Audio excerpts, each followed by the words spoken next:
Guys, finally वो वक्त आ गया है कि आपको अपने लिए खुद खड़ा होना पड़ेगा और आपको खुद वो आवाज उठानी पड़ेगी। क्योंकि देखिए, हमारी जो सरकार है, जो डिपार्टमेंट है, वो सब यूजलेस है। जब मोदी जी आए थे सत्ता में, जब वो सत्ता में आने वाले थे, उन्होंने देश के युवाओं को संबोधित किया था। उन्होंने बोला था हम नौकरी देंगे, हम बेरोजगारी हटाएंगे। बट हुआ बिल्कुल उल्टा है। मोदी जी आते हैं, अपने मन की बात करते हैं। कभी उन्होंने देश के युवाओं के मन की बात जानने की कोशिश की है?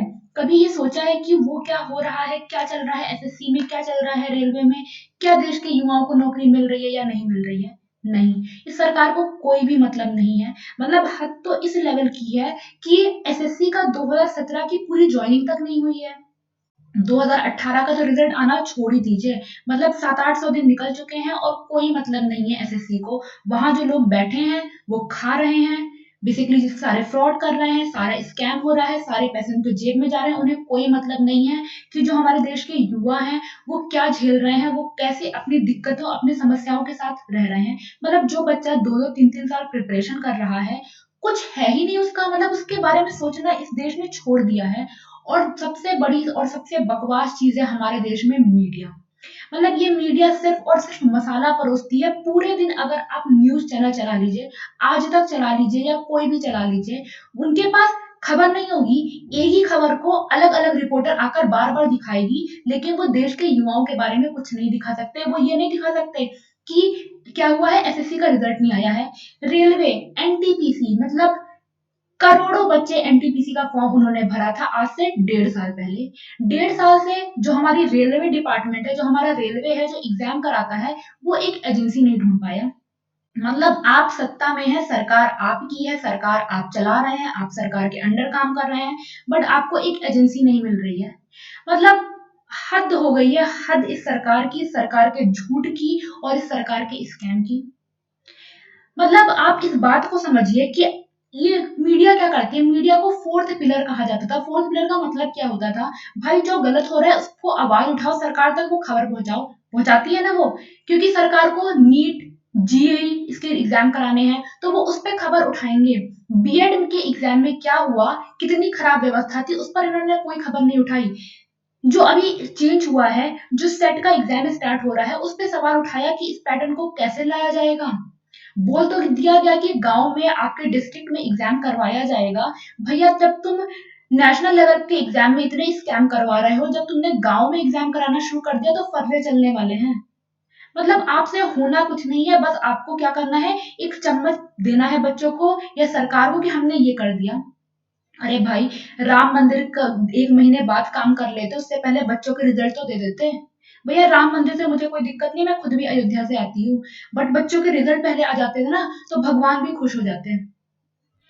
तो आपको पता है 1 सितंबर को 11 बजे आपको ट्विटर पे जाकर एक कैंपेन, एक ट्वीट हैशटैग करना है। और एक नहीं, आपको कई सारे हैशटैग करने हैं। देखिए, पहला तो है एसएससी डिक्लेयर सीजीएल रिजल्ट। भैया एसएससी वालों रिजल्ट निकाल दो, कब तक बच्चे रिजल्ट का वेट करते रहेंगे? इसके अलावा आपको speak up for SSC railway students, आपको ये ट्वीट, आपको इनमें से एक को ट्विटर पे नंबर 1 हैशटैग बनाना ही बनाना पड़ेगा। और इस मीडिया को तो आपको, आप, आपके घर वाले, आपके दोस्त, जो भी आज तक या इस टाइप के जितने भी न्यूज चैनल देखते हैं, मैं किसी एक न्यूज चैनल को नहीं बोल रही, आज तक एनडीटीवी तो फिर भी रवीश कुमार कभी कभी खबरें लेकर आ जाते हैं कि देश में युवाओं की समस्या क्या है। बट आज तक जी न्यूज, इनको तो कोई मतलब नहीं है। इनको सिर्फ वो दिखाना है जो अभी की सरकार चाहती है। इनको सिर्फ मसाला परोसना है। ऐसा नहीं है कि सीबीआई, जो अभी सुशांत सिंह राजपूत वाला इतना अचानक से मीडिया में आ गया तो मीडिया हमारी बहुत एक्टिव हो गई थी। भैया नवंबर में इलेक्शन है, कहाँ? बिहार में। सुशांत सिंह राजपूत कहाँ के? बिहार के। तो सरकार एक्टिव हो गई क्योंकि उनको इलेक्शन जीतना है। मैंने आपको पहले भी बता रखा है कि सरकार की जो स्कीम्स है बहुत सारी ना, वो नवंबर तक ही है। क्यों? क्योंकि इलेक्शन है। इस सरकार को सिर्फ इलेक्शन जीतना है। इनको सिर्फ अपना राज्य स्थापित करना है, इनको बाकी कुछ भी मतलब नहीं है। प्रजा कहाँ झेल रही है कोई मतलब नहीं है। बात तो आप राम मंदिर की करते हो, कुछ सीख भी लेते राम राज्य से। राम राज्य में हुआ क्या था पता है ना? प्रजा के कारण भगवान राम ने सीता माता तक को छोड़ दिया था। यहाँ तो आपको प्रजा से कोई मतलब ही नहीं है। देश का युवा डूब रहा है, कहाँ जा रहा है, कैसे झेल रहा है, बिहार में बाढ़ का क्या चल रहा है, कोई मतलब नहीं है। कुछ भी काम नहीं करना है, बस आपको क्या करना है, आपको हवा की बातें करनी है। दूर की एक कहानी आप सुना देते हैं आकर, मन की बात में बस वही चलता है। अरे भैया हमसे भी तो कभी मन की बात सुनो। मतलब आपने 6 साल हो गया मोदी जी, एक लाइव प्रेस कॉन्फ्रेंस नहीं किया, क्यों? हम भी तो अपने सवाल कभी आपसे पूछे, हमें भी तो मौका दीजिए सवाल पूछने का। देश के युवा मतलब आपने बोला था कि आप बहुत आपने नीचे ज़मीनी स्तर पर काम किया है, ज़मीनी स्तर पर लोगों की समस्याओं को आप सुलझाएँगे। कहाँ गया वो? कहाँ सुलझ रहा है? मुझे तो नहीं दिख रहा।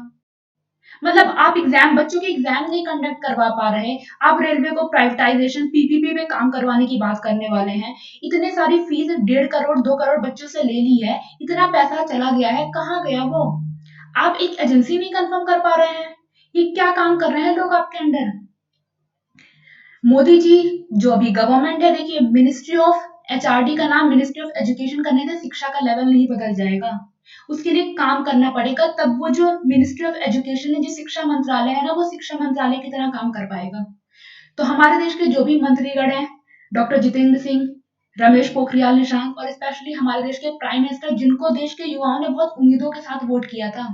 मैंने अपनी लाइफ का पहला वोट मोदी जी आपको दिया था, बट काम तो कुछ भी नहीं हुआ है। तो कल गाइस आपको 11 बजे ट्विटर पे, जिसके पास ट्विटर अकाउंट नहीं है, उसको ट्विटर अकाउंट अपना ओपन करना है। मुश्किल नहीं है, आप ऑफिसर बनने जा रहे हैं, आप ऑफिसर की तैयारी कर रहे हैं, तो आप ट्विटर अकाउंट भी बहुत ईजिली ओपन कर सकते हैं। आपको 11 बजे इन 3 चीज़ों, ये 3 हैशटैग के साथ आपको इसको ट्रेंडिंग करना है, नंबर 1 पहुँचाना है, ताकि ताकि ये नहीं कि मीडिया की नज़र, ताकि सरकार की नज़र आप पड़ जाएँ और आपका रिज़ल्ट जितना जल्दी हो सके उतनी जल्दी डिक्लेयर किया जाए। और भाई रेलवे एनटीपीसी एग्ज़ाम करवा दो, इतना तो करो आप लोग। देखिए बहुत दिक्कत है, स्टूडेंट्स के साथ सबसे बड़ी दिक्कत ये है कि जब तक उन पर खुद नहीं आती तब तक वो उस चीज़ पर ध्यान नहीं देते हैं। हो सकता है आपने 17, 18, 19 का एग्ज़ाम नहीं दिया हो, 20, 21 का तो दोगे।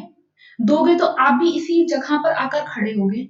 इस पर खड़े होने से, यहाँ खड़े होने से अच्छा है कि आप सामने आ जाओ, इस चीज़ को इतना ट्रेंडिंग बना दो कि सरकार खुद आपसे, या फिर जो हमारे बड़े टीचर्स हैं, देखिए ये कैंपेन तभी सक्सेसफुल होगा जब जो यूट्यूब पर या फिर जो बड़े टीचर्स हैं इस वक़्त इंडिया में, वो आगे आएँगे और वो आगे आ रहे हैं। लेकिन स्टूडेंट्स आपको भी आगे आना पड़ेगा। 2 करोड़ फॉर्म आपने भरे हैं, टीचर्स ने नहीं भरे हैं। टीचर्स का काम है आपको वहाँ तक पहुँचाना। बट वो फॉर्म आपके हैं और आवाज़ भी आप ही को उठानी है। तो थोड़ा-सा कल आपको अपनी तरफ से अपने दोस्तों को, जितने भी लोग प्रिपरेशन कर रहे हैं, आपको एक एफर्ट मारना है, आपको सामने आना है, क्योंकि समस्या आपकी है, आवाज़ आपको उठाना है। तो स्पीक अप स्टूडेंट, आगे आइए, इन ट्रेंड को, ये जितने हैशटैग हैं इनको ट्रेंडिंग बनाइए। ट्विटर पर आपको इस कैंपेन को अब तक का सबसे बड़ा कैंपेन बनाना है। ठीक है? समझ गए होंगे आप? ओके, चलिए bye bye, take care, thank you, God bless you.